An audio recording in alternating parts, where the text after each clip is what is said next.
instructional techniques wise, again, not too much I need to tell you about with this briefing.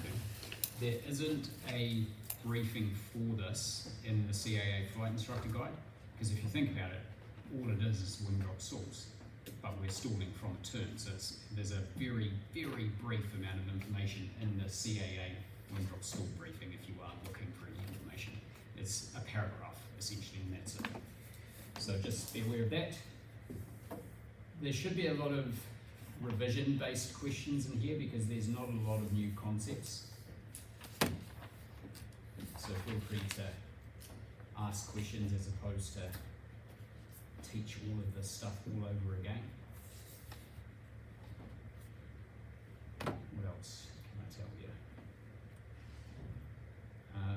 Where this lesson is done is probably worthwhile having a think about. We might have discussed this recently, but I would much rather start the CPL training off with this exercise, because if they screw up a max rate, or if they screw up a stall and I want a steep gliding turn, what's the worst that could happen? It's probably a stall or a spiral dive in the case of a steep gliding turn. So to me it makes sense to actually start with this one, and you do the spiral dive and the steep gliding turns, and you've done that in steep turns anyway, and that way anything goes wrong they know how to deal with it. But it does vary from organisation to organisation. Also, it varies whether to include this at a PPL level.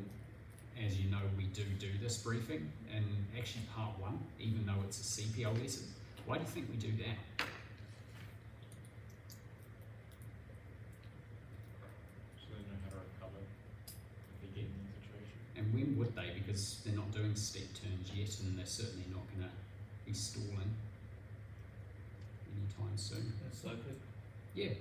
Worst case scenario, what might happen with an inexperienced student is they go to turn onto final and they realise they've left that turn too late. And so what do? They steepen it up, and maybe it's not balanced, maybe they stall in that turn. It could be from a steep turn.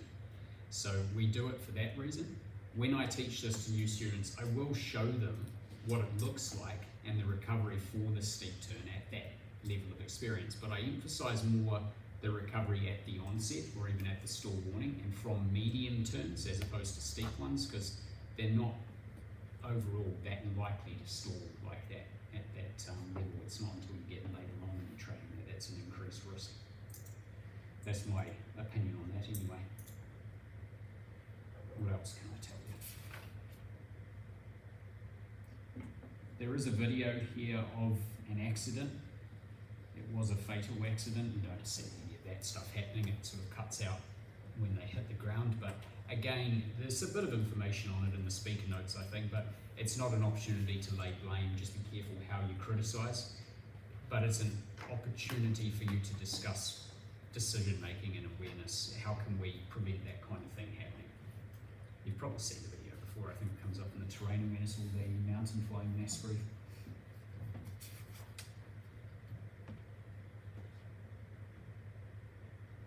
There's not really anything else I need to talk to you about, I think.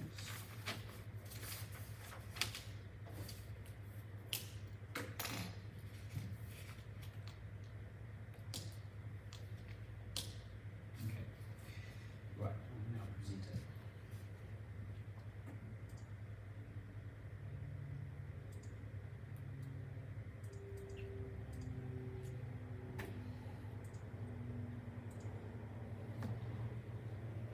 So today we're having a look at another CPL exercise, stalling in a steep turn. So far we've had a look at stalls from level flight, basic stalls, power and approach stalls, and wing drop stalls.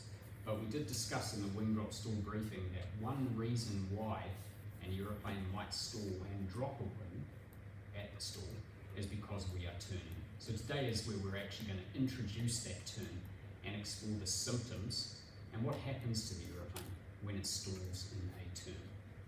We're going to use 45 degrees angle of bank as for our steep turn lesson, but it's important to remember that the symptoms that we experience in this lesson will be the same even for medium turns where the aeroplane stalls. This briefing will take us about 25 to 30 minutes, and there's a lot of revision on concepts that we have discussed before. And again, it's our 4th lesson on stalling. not including revision lessons, designed to give you a thorough overview and understanding or appreciation of the stall and how to recover from it. Here's our objective. Have a read.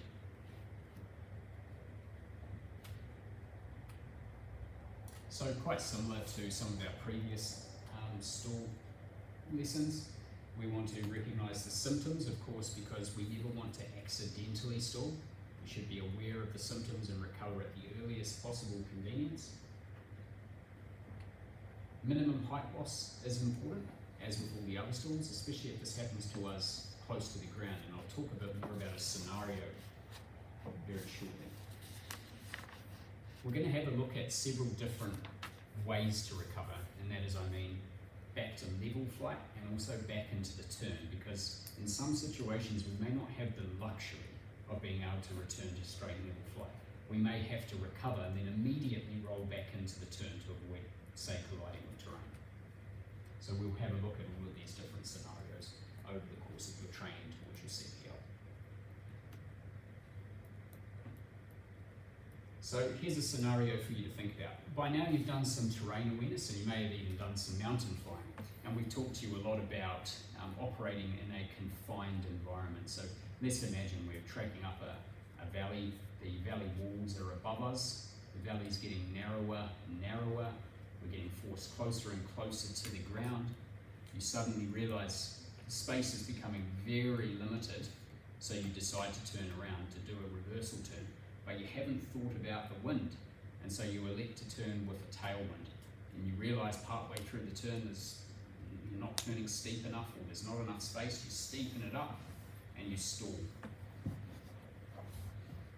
So that's kind of what is actually written here. I prefer to just talk about it myself than bring that up. I see no reason, no benefit of you reading that to them, so either do what I've just done and tell them about a scenario, or just open up the slide and get them to read it. It's your choice. So we've just stalled. And what's going to happen at the stall? Well, we're going to sink. We're going to get even closer to terrain. And the rate of turn, as you'll see in this lesson, reduces as well. Now, neither of those things are good. We need to turn at a faster rate. We've got terrain around us, and we certainly don't want to sink any closer to it. So we need to execute a very prompt recovery, and this would have to be back into the turn. We don't have the luxury of straight and level flight. So to expand on what we're going to look at in this training, is we'll have a look at stalls in the steep turn for both poor visibility configuration and clean configuration.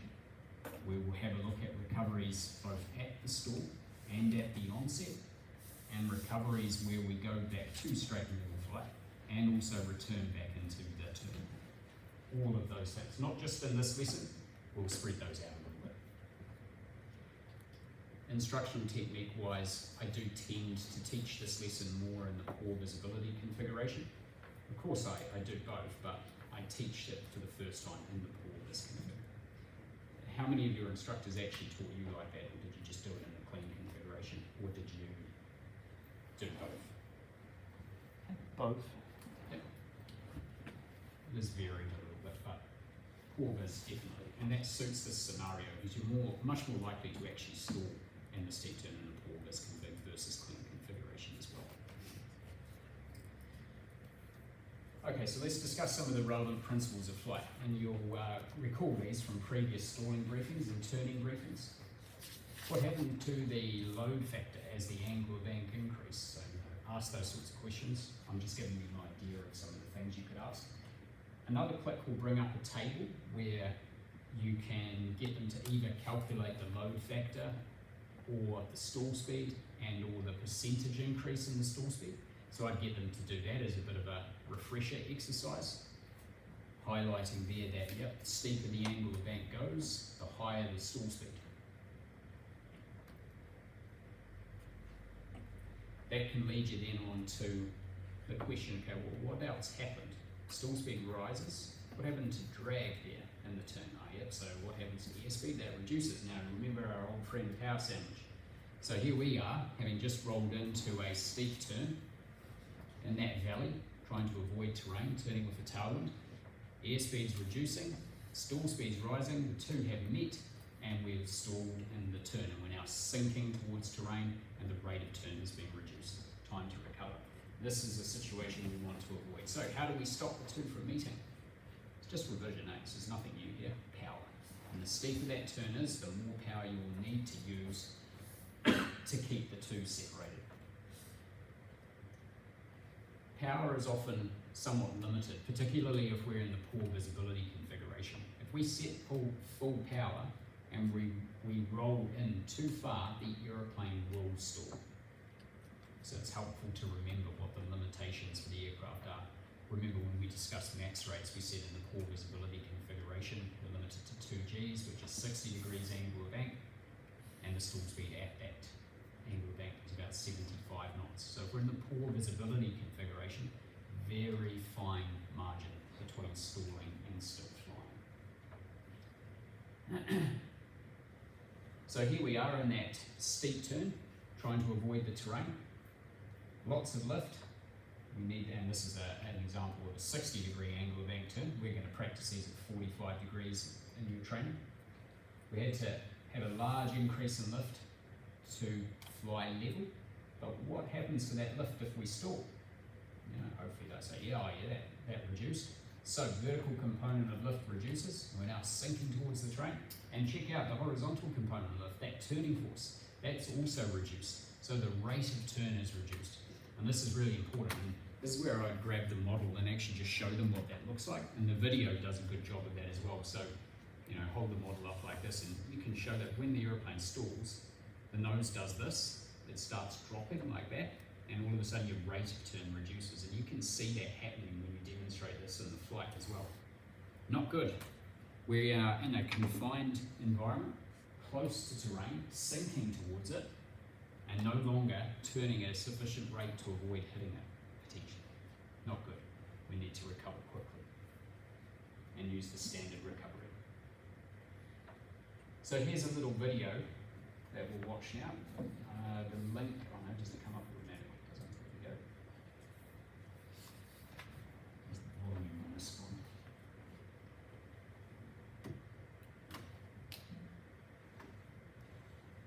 Let's see if I can get it on.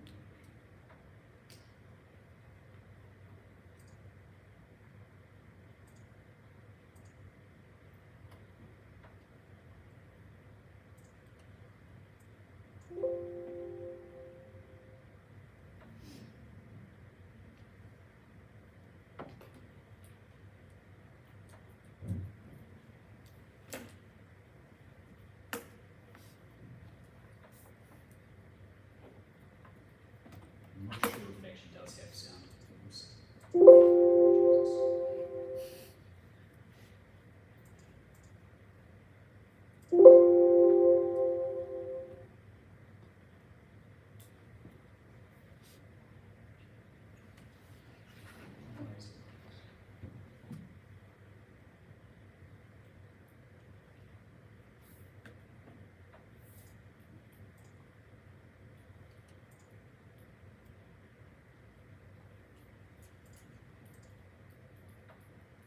I think there is a copy of the video on the Mass Brief videos on FB Web as well, if you wanted to actually open that and just have it sat in the background.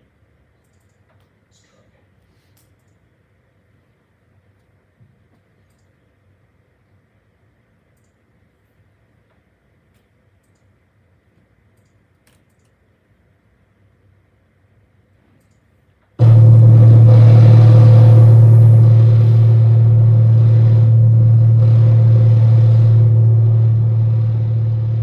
So it looks as though these pilots are flying in a fairly mountainous region. You can see the terrain's rising rapidly. Probably quite a high density altitude here as well. Realise they're not going to be able to turn around if they go much further, so they start that turn, but high density altitude, turn performance will reduce. Yeah, that's still warning. See the nose keep pitching down, and the rate of turn reducing. Hang on, Ryan! You get the idea of what happened there. So we want to avoid that happening to us. How could they have avoided that? Potentially by making earlier decisions, by assessing the terrain in the weather, the and the aircraft performance in front of them before they actually got into that situation, and making sure they always had an escape option, the ability to turn around.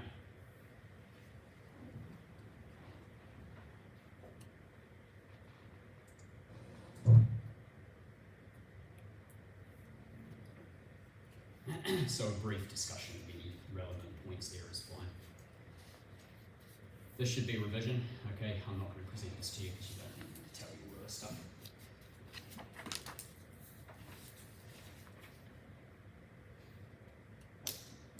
Just revision.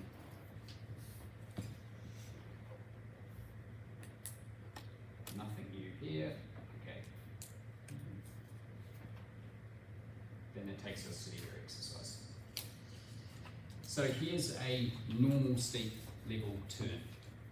This is what the picture normally looks like, right? We've got good visual reference there. We might not be able to see the horizon in this picture, but we'd certainly be able to extend the horizon through that terrain. So you might be thinking, well, how on earth do we accidentally stall an aeroplane in a steep turn?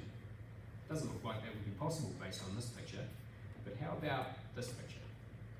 Now we're in a situation with no horizon at all, poor visibility, perhaps the pilot is getting disorientated, they're stressing out, they're getting distracted. And the one thing that often happens when we find ourselves in a stressful situation is we stop flying the aeroplane. And it is the one thing you need to do in order to prevent a worse situation. Pilot's probably also in the poor visibility configuration here. So you're slow, you are much closer to the stall speed. They're starting to turn, that drag's increasing. Maybe they've forgotten to increase the power. Power sandwich is reducing. And suddenly it's actually much easier to see how you could accidentally stall in the turn. We might also be in a valley, a confined space. So we may not be focusing so much on what our airspeed and altitude is doing, we might be distracted by what the terrain and the cloud is doing around us. So this can happen.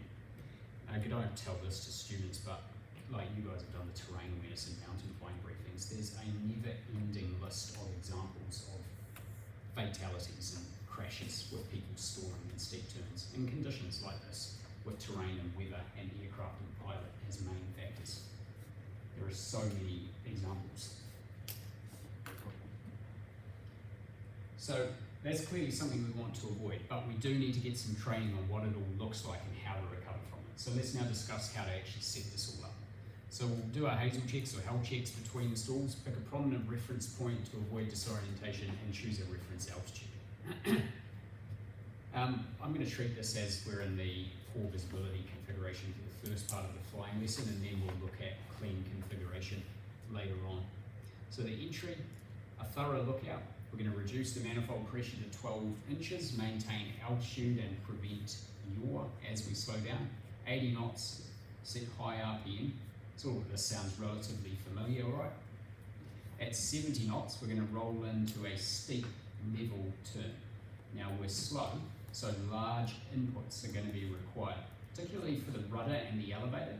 You don't need to roll in rapidly, but you will find you need large elevator and large rudder inputs.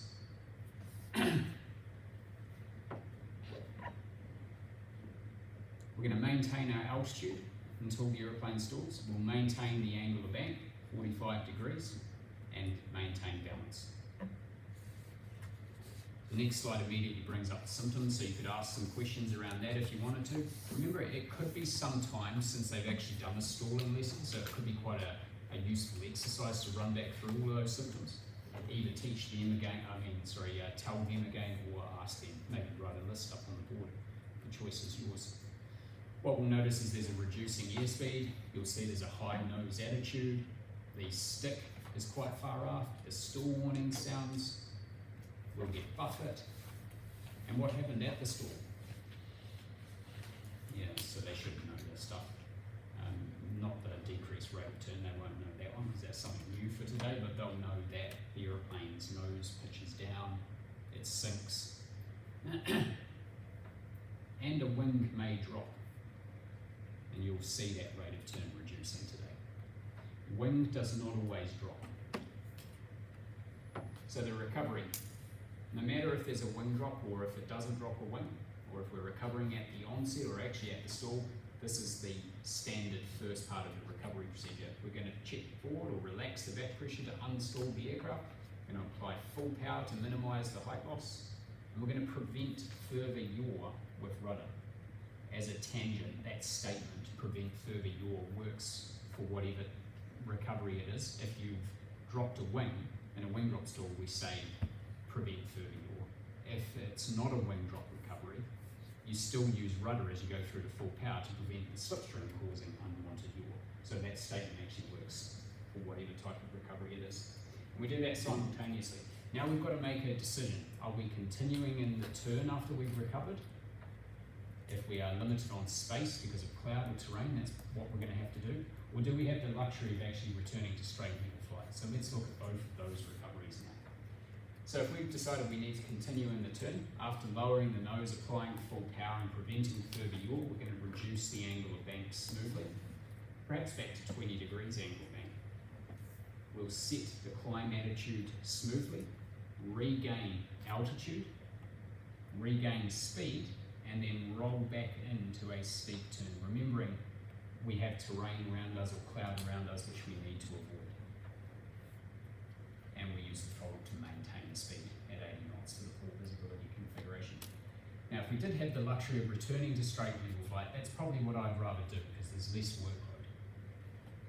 So we've checked centrally forward, we've set full power, we're preventing yaw. Now we can smoothly roll the wings level, set the climb attitude, regain our altitude, and then return to the normal cruise. So we will have a look at both of those scenarios in your training as well. That's it. So fairly straightforward briefing, really nothing new there, eh? Like the PVF is stuff you've been through before. So it's not a difficult one to deliver. You don't have to ask questions about every single thing that you know they've been through before, because then it just gets really monotonous for them. In fact, not that we ever do what, not that we ever train you just to pass a flight test, but some examiners also don't like too much involvement. I know Richie always says, you're supposed to be presenting this briefing, not interrogating me about it. Some questions to probe background knowledge is good, but you don't need to ask every single thing that they should know. Make sense? Alright, is there anything else?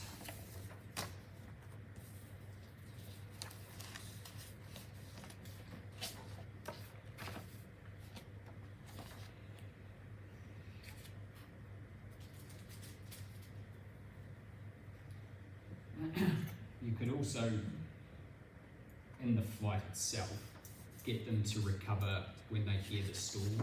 Like, we tend to recover either at the stall or at the onset, but would you really do that in a real situation? Why would you take it that far? You'd recover as soon as you notice any of the symptoms, wouldn't you? So perhaps we recover when we hear the stall warning and do that with them, because it can emphasise there, look, we've lost no height. We haven't actually stalled. This is much safer. So we need to have our awareness of what all of these symptoms are and recover as early as possible, as we discussed at the start of the briefing. So do that in the flight. That's everything.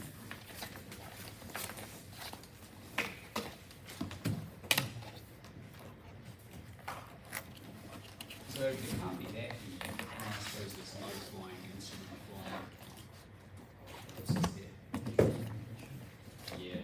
So there's not too many mass breaks left. The instrument flying ones don't take too long. One of the low flying ones is a little bit longer, or two of the low flying ones are a little bit longer. Visual navigation does take a little while to get through, but yeah, getting there.